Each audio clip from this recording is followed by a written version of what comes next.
मर्नको लागि तयार हुनु भनेको अब मलाई केही पनि चाहिँदैन, हे भगवान, यदि दिने हो भने शानदार जिन्दगी दिनु, नत्र यो खुद्रा जिन्दगी बाँच्दैन भनेको होइन त्यो।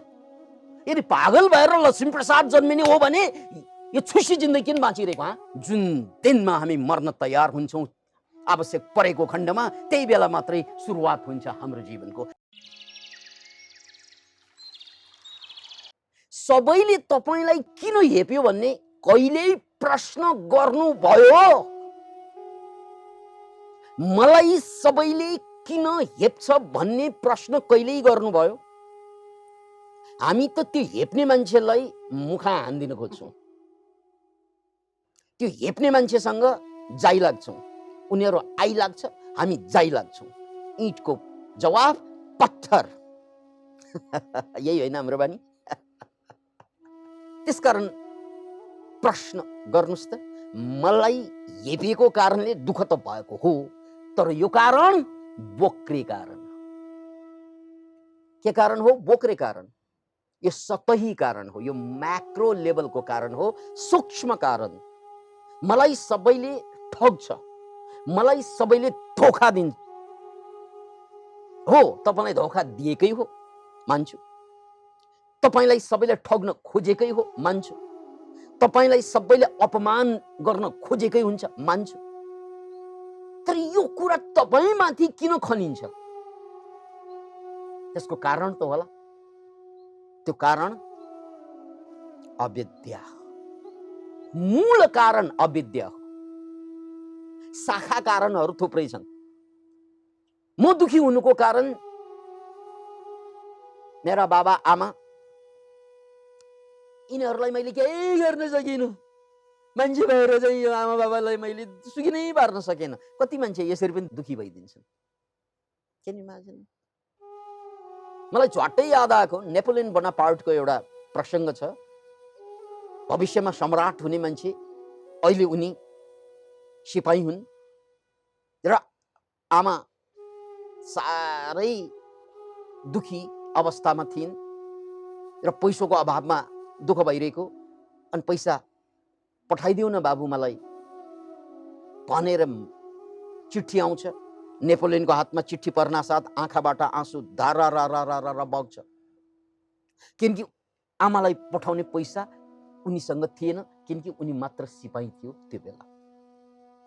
त्यसपछि यति चोट लाग्यो उनलाई, मान्छे भएर पनि आमाको दुःख मेटाउन नसक्ने म पनि मान्छे हुँ र? आमाको दुःख मेटाउन नसक्ने म पनि मान्छे हुँ र? मर्छु म, किनकि म आमाको दुःख त मेटाउन सक्दिनँ मैले यो अवस्थामा, बरु मर्छु। आत्महत्या गर्नको लागि हाम फाल्न खोजे थियो, च्याप साथीले बचाइदियो। यसरी एउटा सम्राट, भविष्यको संसारलाई ठर्काउने सबभन्दा शक्तिशाली सम्राट आफ्नो जमानाको कुनै बेला दुखी भएर आत्महत्या गर्न खोजे थियो, नेपोलियन बोनापार्टले। अनि सायद तपाईहरुले यो सोचिरहनु भएको होला, ए तेरी यो त आत्महत्या गर्ने विचार आउनु, मर्ने विचार आउनु त कायरले गर्छ। होइन, झुट। यो त सबभन्दा बहादुरले गर्ने विचार हो। उल्टो भने क्या हो? या उल्टो सुन्नु भयो क्या? होइन, तपाईले ठिकै सुन्नु भएको छ। मर्ने विचार बहादुरलाई मात्रै आउँछ, कायरलाई आउँदैन। कायर त न बाँच्न सक्छ न मर्न सक्छ। कायर त त्यो हो जो गतिलो न बाँच्छ न गतिलो मर्नको लागि तयार हुन्छ, त्यो कायर। बहादुर कि ऊ शानदारसँग बाँच्छ कि ऊ शानदारसँग मरिन्छ।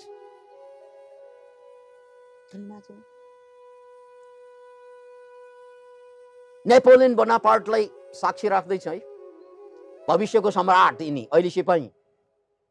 तेरी, यदि आमालाई मैले सहयोग गर्न सक्दैन, उनको दुःख मेटाउन सक्दैन भने मलाई बाँच्ने अधिकार छैन, म मर्दिन्छु। साथीले बचाइदिए। जो मान्छेसँग यो मर्ने आँट हुन्छ नि, लज्जा, बाँच्दिन म, त्यो पनि सबभन्दा ठुलो पावर हो क्या। पक्कै है, नमर्नुस्। फेरि कति मान्छे मर्ने योजना बनाउँदै मेरो प्रवचन सुनिरहेको छ भने यसले अन्तिम धक्का दिने बेर छैन। मैले यहाँ मर्नको लागि यो सन्देश पठाएको होइन, मैले तपाईलाई सम्राट बन्नको लागि सन्देश पठाउँदैछु, याद राख्नुहोस्। यो भन्नुको अर्थ मर्नु भनेको होइन, यो भन्नुको अर्थ तिमी भित्र सम्राट छ, दिलका राजा छ, त्यसलाई पत्ता लगाउनु भन्न खोजेको त्यही मात्रै हो। किनकि नेपोलियन कायर भएर मर्न खोजेको होइन, याद राख्नुहोस्। ओ त्यो मर्न जब तयार हुन्छ नि, अल्बर्ट कामु नोबेल पुरस्कार विजेता त्यो लेखक अल्बर्ट कामुले एक ठाउँमा भनेका छन्, जब मान्छे मर्नको लागि तयार हुन्छ हो तब मात्रै ऊ बाँच्नको लागि हकदार हुन्छ। Can you imagine it? के भने आयो, के भने आयो, के भने आयो? मर्नको लागि तयार हुनु भनेको अब मलाई केही पनि चाहिँदैन, हे भगवान यदि दिने हो भने शानदार जिन्दगी दिनु, नत्र यो खुद्रा जिन्दगी बाँच्दैन भनेको होइन। त्यो मर्नको लागि तयार हुनु भनेको हे भगवान कि त शानदार जिन्दगी दिनु, कि त म यो खुद्रा जिन्दगी यही समाप्त पार्दैछु भनेको होइन त्यो। त्यसकारण त्यस्तो भन्न सक्ने त बहादुर मात्रै हुन्छन्। म खुद्रा जिन्दगी बाँच्दिन, बाटो पाए शानदार जिन्दगी बाँचौँला, बाटो पाएन भने यो जिन्दगी लुज्जा विसर्जित गरिदेऊ। त्यसकारण त्यो त सम्राट दिलवालाहरूले मात्रै भन्ने हो, कायर दिलले त भन्नै सक्दैन। Can you imagine it? जुन दिनमा तपाईँ मर्न तयार हुन्छ नि, त्यही दिनमा नयाँ जिन्दगीको सुरुवात पनि हुने हो। किनकि मर्न तयार हुनु भनेको मलाई खुद्रा जिन्दगीसँग कुनै मोह छैन भनेको होइन र? होइन र? नत्र किन मर्न तयार हुन्छन्? यो धन, यो पद, यो प्रतिष्ठा, यो शिक्षा, यो सत्ता, यी सबै खुद्रा हो। किन खुद्रा हो भने यो नपाउँदा त दुखी हुन्छन् मान्छे, पाउँदा त्यो भन्दा बढी दुखी भइरहेका छन्। त्यसकारण यो खुद्रा जिन्दगीमा बाँच्दैन, यसलाई क्लेश भनियो। यो अविद्या जबसम्म मेटिँदैन यो खुद्री जिन्दगी कायरले मात्रै धान्छ। बहादुर त मरिदिन्छ ल। बहादुर त कि त मरिदिन्छन् कि त नयाँ जिन्दगी सुरु गरिदिन्छन्। तपाईँ के गर्न चाहनुहुन्छ? The choice is yours. त्यसकारण दुनियाँमा एक जमात मान्छे हेर्नुहोस् त, दिनदिनै आत्महत्याको संख्या लाखौँमा लाख मान्छेले आत्महत्या गरिरहेको हुन्छ संसारभरिमा। म कायर जस्तो बाँच्दैन। लिक लिक गाडी चले, लिखै चले कपूत। ट्रेन देख्नु भएको होला, लिकबाट चल्छ। त्यो लिकबाट हटेर चल्न सक्दैन ट्रेन। लिक लिक गाडी चले, लिक ही चले कपूत। ये तीनों लिक छोड़ चले शायर सिंह सपूत। यानी ट्रेनको पटरीमा को चल्छन् त भन्नाले लिक लिक गाडी चले, लिकैसँग जोडेर जानुपर्छ, दायाँ बायाँ ट्रेन जान सक्दैन। लिक लिक गाडी चले, लिकै चले कपूत। यो कपूतहरू पनि एकदम परम्परालाई समातेर मात्रै बाँच्छ, बानीलाई समातेर मात्रै बाँच्छ, नयाँ दिमाग प्रयोग गर्दैनन् यिनीहरू। लिक लिक गाडी चले, लिखै चले कपूत। परम्परालाई धान्नलाई मात्रै बाँच्ने, बाँच्नको नाउँमा बाँच्नको रस्म मात्रै निभाउने, बाँच्ने केही पनि होइन। लिक ही चले कपूत, ये तीनों लिक छोड चले शायर। कविहरूले गजब गजबका कविता लेख्छन्, कहिल्यै नसुन्ने, कहिल्यै नसोच्ने। ओहो ओहो ओहो ओहो ओहो। किनकि उनीहरूले परम्परागत धारणा धर्राबाट बाहिर गएर सोचिदिन्छन्। त्यसकारण आजभन्दा झन्डै 100 वर्ष अगाडि लक्ष्मीप्रसाद देवकोटाले कुन मन्दिरमा जान्छौ यात्री, कुन मन्दिरमा जाने हो, मानिसको काँधमा चढी कुन देवपुरीमा जाने हो, यो भन्ने ताकत त कविको मात्रै हुन्छ। मान्छे सबै मन्दिरमा गइरहेका हुन्छन्, पूजा पाठ गरिरहेका हुन्छन् र आफ्ना नजिक नजिक मान्छेलाई पेलेर ठेलेर हेपेर थिचेर मिचेर बाँचिरहेका हुन्छन्। यो पनि मन्दिर जानुको अर्थ भयो र? जो लोग पास रहते हैं उसे बुरा कहते हैं और जिसे देखा तक नहीं उसे हम खुदा कहते हैं। यही होइन र? जसलाई देखेकै छैन, भेटेकै छैन, त्यसलाई भगवान भनेर दिनदिनै पूजा गर्छौं र घरको भगवान जस्ता मान्छेहरूलाई दिनदिनै पेल्छौं, हेप्छौं, गाली गर्छौं, ठटाउँछौं, शोषण गर्छौं। यो पनि तरिका हो बाँच्ने।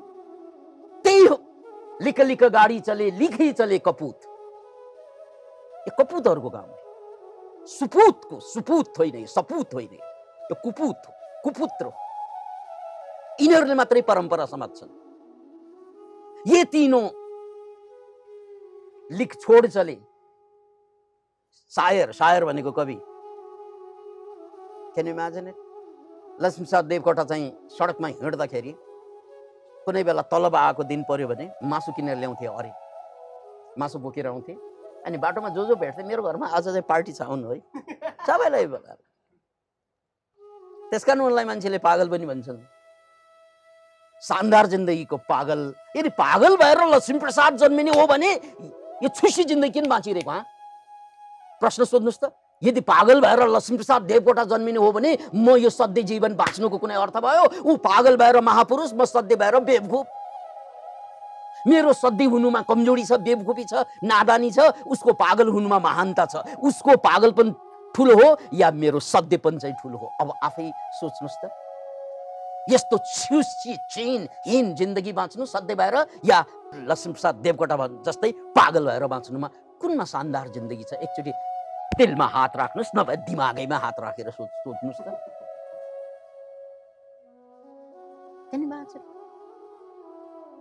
ये तीनों लिख छोड़ चले।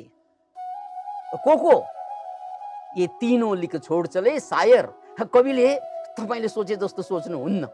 ऊ लिख पक्रेर सोच्दैन, परम्परागत ढाँचामा सोचिँदैन। अचेलियालाई मोटिभेसनल ट्रेनिङमा प्रयोग हुने एउटा शब्द हुन्छ, के हो? Think out of the box. Think out of the box. त्यो भनेको जसरी चाहिँ तिम्रो परम्परा जस्तो सुकै होस्, हिन्दूको, बौद्धको, जैनको, धेरै चीजका छन्, त्यो आउट अफ द बक्स नसोचेसम्म तपाईको जिन्दगीको सुरुवातै हुँदैन। तपाईको जिन्दगीको सुरुवातै आउट अफ द बक्स। हाम्रो समाजमा आउट अफ द बक्स सोच्ने चाहिँ हामीलाई चान्सै दिँदैन, राइट? त्यसकारण त्यो आउट अफ द बक्स सोच्ने त कि शायर हुन्छ कि शेर हुन्छ। किनकि शेरको कुनै लिक हुँदैन। एउटै त्यो बाटोमा गोरेटो समातेर दायाँ बायाँ नहेरिको जान्छ। शेर त जहाँ पनि जान्छ, ऊ जहाँ पनि जान सक्छ, किनकि ऊ जङ्गलको राजा हो, शेर हो, राइट? त्यसैले ये तीनों लिख छोड़ चले, शायर, सिंह, सपूत। अनि त्यो सपूत जसलाई out of the box thinking गर्छ, अरूले जसरी सोचिरहेको त्योभन्दा उल्टो सोचिरहेको। एकचोटि विचार गर्नुहोस् त, त्यो राइट ब्रदर्स जसले साइकल बिगाड्दै प्लेन बनाउन खोजिरहेका थिए। Can imagine? साइकल कति बिगारे साइकल। उनका बाउ आमा दाई भाइ सबैले मूर्ख भनिरहेका थिए। तेरे नचाहिँ भएको साइकल चाहिँ नचलाइकन नभएको कुरा खोजिरहेछ। भएको त साइकल हो नि, भएको साइकललाई काटकुट गर्ने अनि नभएको चाहिँ प्लेन बनाउने रे। न भूतो न भविष्य, यस्तो कहिल्यै पनि नहुने कुरा। पागलहरू, त्यही पागलहरूले दुनियाँ बदलिदिन्छन्।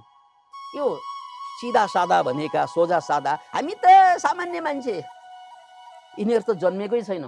मर्ने अधिकार कहाँ हुन्छ यिनीहरूसँग? अरे यार, मर्नलाई पनि जिन्दगी चाहिन्छ। एउटा जिन्दगी नभइकन मर्न कसरी सकिन्छ? मलाई कवि दुर्गालालको नेपाल भाषा नेवारीमा लेखेको कविता याद आइरहेको छ। ल्याम खची ल्याम थौ या छिगु जीवन मैं मरु मालकिसी फयो तिनीजी छिगु जीवन या सुरु। हामी युवा हौं, युवा, तर हाम्रो शरीरभित्र हाम्रो जीवन नै छैन। जुन दिनमा हामी मर्न तयार हुन्छौँ, आवश्यक भएको ठाउँमा, आवश्यक परेको खण्डमा, त्यही बेला मात्रै सुरुवात हुन्छ हाम्रो जीवनको, हाम्रो युवापनको। नत्र हामी युवापन, यो युवा हुनुको कुनै अर्थै हुँदैन। त्यसकारण हाम्रो सारा दुःख, व्यथा, दर्द, समस्याको कारण बाहिर छैन। हाम्रो सारा दुःख, दर्द, व्यथाको कारण बाहिर छैन, देखिन्छ बाहिर। फिल्म हेर्नु भएको होला, हलमा गएर, त्यहाँ पर्दामा फिल्म देखिन्छ, तर फिल्म पर्दामा हुँदैन। देखिन्छ पर्दामा, हिरो पनि पर्दामै, हिरोइन पनि पर्दामै, भिलेन पनि पर्दामै, सबै पर्दामै, तर त्यो पर्दाबाट उत्पत्ति भएका कुराहरू होइनन्। त्यो प्रोजेक्टर पछाडि हुन्छ आइरहेको। कहाँबाट? प्रोजेक्टरबाट। देखिन्छ कहाँ? पर्दामा। हाम्रो जीवनको दुःख पनि आइरहेको यहाँबाट, प्रोजेक्टर देखिरहन्छ पर्दामा, बाउमा, दाइमा, भाइमा, स्वास्नीमा, लोग्नीमा, छोरामा, छोरीमा। यो भएन, त्यो भएन, त्यो भएन। यो भएन भन्नेहरूसँग नाता जोडेर बस्नु यही भएन क्या? Can you imagine? जुन चिज भएन त्यसलाई छोड्न नसक्ने कायर, जुन चिज भएन कसले समात्नु भनेको? तपाईँ दास हो, गुलाम हो, यदि भएन भने च्वाटो छोड्न सक्नुहुन्न? कायर। त्यही भनेको जुन दिनमा मर्नको लागि तिमी तयार हुन्छौ त्यही दिनमा बाँच्नको हकदार हुन्छौ भनेको त्यही हो। तिमी मर्न तयार हुँदैनौ भनेको ये चीज एउटा सानो सिनको छोड्न तयार छैनौ, मान्छे ज्यान छोड्न तयार छ। तिमी एउटा सिनको छोड्न त्याग्न तयार छैनौ, मान्छे ज्यान छोड्न तयार छ। त्यसकारण बहादुर त्यो हो जो मर्द तयार हुन्छ। अर सन्देश मेरो मर्नु होइन, सम्राट बन्नु हो। जबसम्म चाहिँ मर्ने विचार आउँदैन तबसम्म तपाईँको जिन्दगीको सुरु भएकै छैन भनेर बुझ्नुहोस् भन्दा विकास आनन्दले मर्नतिर तपाईँहरूलाई ठेलेको भनेर नबुझ्नुहोस्। विकास आनन्दले तपाईँ भित्रको सम्राट अब जाग्ने बेला आएको भनेर मात्रै चेताएको हो। तपाईँ भित्रको सम्राट तपाईँले कुल्चिएर सिधाइरहनु भएको छ, बन्दी बनाएको छ। राणाहरूले राजालाई बन्दी बनाए जस्तै तपाईँले तपाईँ भित्रको सम्राटलाई बन्दी बनाएर शासन गरिरहनु भएको छ। हे तीन सरकारहरू,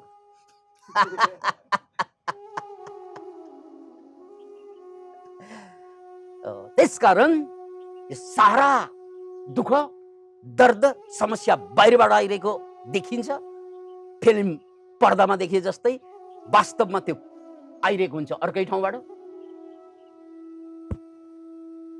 यो सारा जीवनभरको दुःख, दर्द, समस्याको कारण यो अविद्या हो। यो यहाँबाट सुरु भएको छ, मबाट सुरु भएको छ, मेरो दिमागबाट सुरु भएको छ।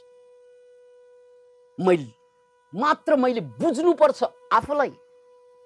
त्यसैले मैले बार बार भन्ने गरेँ, हामी बाहिरबाट हेर्दा बडो एजुकेटेड छौँ, वेल एजुकेटेड छौँ, हाइली एजुकेटेड छौँ। यानी संसारको मामलामा हामीलाई धेरै कुरा थाहा छ, धेरै कुरा बादलको बारेमा पनि थाहा छ, आकाशको पनि, खगोलको बारेमा पनि थाहा छ, क्वान्टम फिजिक्स पनि सुनेका हुन्छौँ। बाहिरको मामलामा हामी बडा बुद्धिमान छौँ, तर आफ्नो बारेमा हामीलाई केही पनि थाहा छैन। We are illiterate. हामी आफ्नो बारेमा निरक्षर छौँ, केही पनि थाहा छैन हामीलाई। त्यो केही पनि थाहा नभएकोले दुःख जम्मै आफूबाट उत्पत्ति भइरहेको हुन्छ, सबै बाहिर देखिरहेको हुन्छ, यो आफ्नो बारेमा थाहा नभएको कारणले। यो अविद्याको परिणाम हो, यो अज्ञानताको परिणाम हो। अब सारा दुःख यहाँबाट आइरहेको हुन्छ। औले बाउलाई ठिक पार्न खोज्छ, आमालाई ठिक पार्न खोज्छ, देशलाई ठिक पार्न खोज्छ, जातलाई ठिक पार्न खोज्छ, अरूलाई ठिक पार्दा पार्दा आफै कहिले चाहिँ सिद्धिरहेको हुन्छ, थाहा नै हुँदैन। दुनियाँलाई ठिक पार्न खोज्दा खोज्दै आफै बेठिक हुँदै गइरहेको होइन र जिन्दगी? अरूलाई सच्याउन खोज्दा खोज्दै आफै बिग्रिँदै गएको होइन र जिन्दगी? बिहान आँखा खोलेदेखि आँखा छिमिक्क नगरेसम्म हामी बाहिर मात्रै बिग्रेका कुरा देख्छौँ, अनि सबै कुरा कसरी सच्याउन सकिएला भनेर चिन्तन गर्दा गर्दै आफै बिस्तार बिस्तारै खुस्किँदै गएको होइन र मानवता? विद्रोहको आवाज निस्कनु पर्छ भित्रबाट। धेरै गल्ती भयो, धेरै गल्ती बाँचे, त्यसकारण त योगमा शीर्षासन गराइन्छ। किनकि तिमीले देखेको संसार त्यो देख्ने तरिका होइन। टाउको तल पारेर हेर्नु, संसार बल्ल ठिक देखिन्छ। उल्टोबाट हेर्नु, किनकि यो सबैले मलाई दुःख दिएको होइन, सबैलाई बरु मैले दुःख दिइरहेको छु। पढ्नै पर्छ भन्दा छोरालाई मैले दुःख दिएको होइन। आमाले के भन्छ, यो छोराले साह्रै दुःख दिन्छ, पढ्नै पर्दैन। उसले तपाईँलाई दुःख दिएको कि तपाईँले उसलाई पेलेर दुःख दिनुभएको? तपाईँ सबैलाई पेली अरूलाई दुःख दिइरहनु भएको छ, लागिरहेको छ। मलाई सबैले दुःख दिइरहेको छ। तपाईँ कुनै बेला चाहिँ हाइटबाट खसेको अनुभव छ तपाईँसँग? कसैसँग होला, नभए स्विमिङमा डाइभ गरेको त होला। माथिबाट छ्याम हाम फाल्दा के हुन्छ? हाम फालेको आफू हुन्छ, तर देखिन्छ कि त्यो स्विमिङ पुल चाहिँ सुइया माथि आए जस्तो देखिन्छ, किनकि आफू तल गएको भन्दा स्विमिङ पुल नै माथि आए जस्तो देखिन्छ। प्लेनबाट हाम फाल्नेहरूले बताउँछन्, जब प्लेनमा प्यारासुट खोलेर या चाहिँ बन्जी जम्प गरेरले बताउँछन्, जब हाम फालिन्छ नि त्यो बेला पुरा धरती मतिर आएको देख्छु क्या, किनकि धरती नै आइरहेको छ आफूतिर। आफू गइरहेको हुन्छ तल, तर देख्छ कि धरती आफूतिर आइरहेको, ठोके कि सकिन्छ। राइट? यही देखेको होइन? छोरा तपाईँतिर चाहिँ कुदेर आइरहेको होइन? लोग्ने स्वास्नी छोरा छोरी धनपात प्रतिष्ठा जसले तपाईँलाई पेलेको छ, नपाएर पाएर यो सबै कुरा तपाईँतिर चाहिँ स्पिडमा आइरहेको देख्नु भएको होइन? नो, यो तपाईँको मनको भ्रम हो। त्यसकारण पतञ्जलिले हजारौं वर्ष अगाडि के चेताए, सारा दुःखका कारण कारण पत्ता लगाऊ। 5 कारण छन्। पहिलो कारण अविद्या हो। त्यो भनेको आफूलाई नजान्नु हो, आफ्नो मनोविज्ञानलाई नबुझ्नु हो, मनले कसरी दुःख निर्माण गर्छ, मनैले कसरी सुख निर्माण गर्छ नबुझ्नु हो। यही कुरालाई भागवत महापुराणमा कृष्णको वचन, भगवान कृष्णको वचन के छ, मन एव मनुष्याणाम कारणम बन्ध मोक्षयो। मन नै मान्छे मात्रको बन्धन र दुःख मुक्तिको कारण पनि मन नै, दुःखमा पर्नुको कारण पनि मन नै हो। तिमी धन खोज्छौ, जबकि समस्या मन हो। तिमी धन खोज्छौ, जबकि समस्या मन हो। तिमी मात्र धन खोज्छौ। धन नपाउँदा पनि पीडा, पाउँदा कसको पीडा समाप्त भएको छ। जति कमाउनु न, मरिसकेपछि फलाना निधन भयो भने धनै छैन।